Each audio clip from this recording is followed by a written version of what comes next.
எல்லாரையும் சமாளிச்சு ஒரு வழிக்கு வாங்கண்ணா. எனக்கு போதும் போதும் அப்பா ஆயிடுச்சு. இவர்தான்ப்பா பிரேம். வணக்கம் சார். வணக்கம் தம்பி. ஐயோ நான் சின்ன பையன் சார், எனக்கு போய் எழுந்திரிச்சுலாம் நிக்கிறீங்க, உட்காருங்க சார். இல்லைங்க, சின்ன பையன் பெரியவங்கன்றதெல்லாம் வயசை வச்சு வர்றதில்ல தம்பி, தகுதியை வச்சுதான் வருது. ஒரு நிமிஷம். என்னங்க நீங்க கொடுத்த பணம் எண்ணி பாத்துக்குங்க தம்பி. சரியாதான் சார் இருக்கும். இல்லைங்க தம்பி, எண்ணி பாருங்க. நான் குறைச்சலா வச்சிருந்தா உங்களுக்கு நஷ்டம், கூடுதலா வச்சிருந்தா எனக்கு நஷ்டம். எண்ணி பாத்துக்கிறது நல்லது இல்லைங்களா? எண்ணி பாருங்க.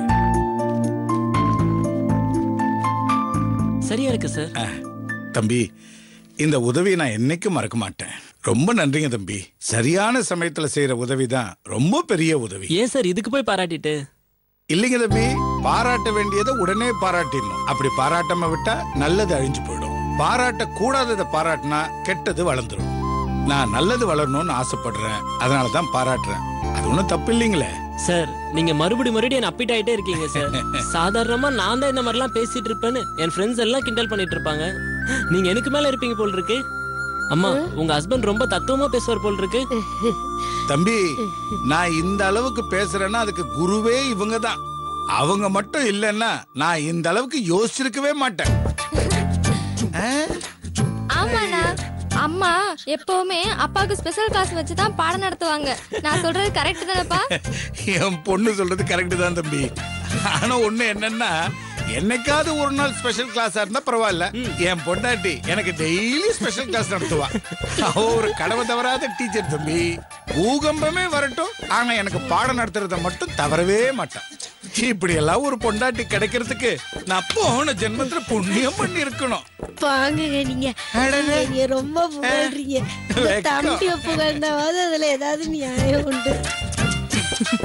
பாத்தீங்களா தம்பி, என்னோட தெய்வமே சொல்லிடுச்சு நீங்க புகழ்ச்சிக்கு தகுதியானவர் தான். என் மனைவி ஒருத்தரை பாராட்டுறான்னா அது சாதாரண விஷயம் இல்ல தம்பி, ரொம்ப பெரிய விஷயம். அப்படி என்ன சார் நான் பண்ணிட்டேன்? அந்த நேரத்துல காசு கொடுக்கறதுக்கு எனக்கு ஒரு வழி இருந்துச்சு, கொடுத்தேன், அவ்வளவுதான் சார். இந்த உதவியை கூட மனுஷனுக்கு மனுஷன் பண்ணிக்கலனா அப்புறம் நம்ம படிச்சதுக்கு என்ன சார் அர்த்தம் இருக்கு? வேலை பார்த்து சம்பளம் வாங்குறதுக்காக படிக்கிறோம் நம்ம? புத்தகங்கள் வழியா வாழ்க்கையை தானே படிக்கிறோம். நம்ம படிச்சதையும் பாராட்டினதையும் செயல்ல காட்டலனா அப்புறம் நம்ம படிச்ச படிப்புக்கு என்ன சார் அர்த்தம் இருக்கு சொல்லுங்க தம்பி. இவ்வளவு சின்ன வயசுல இவ்வளவு தெளிவா பிரமாதமா பேசுறீங்களே, நீங்க என்ன படிச்சிருக்கீங்க? இப்ப என்ன பண்ணிக்கிட்டு இருக்கீங்க? வயிற்றுக்காக படிச்சது வேற, ஆனா வாழ்க்கைக்காக படிக்கிறது வேற. நான் ஒரு கம்ப்யூட்டர் இன்ஜினியர், ஒரு கம்பெனில சாஃப்ட்வேர் இன்ஜினியரா இருந்தேன். இப்போ ஃப்ரீலான்சிங் கன்சல்டன்டா இருக்கேன்.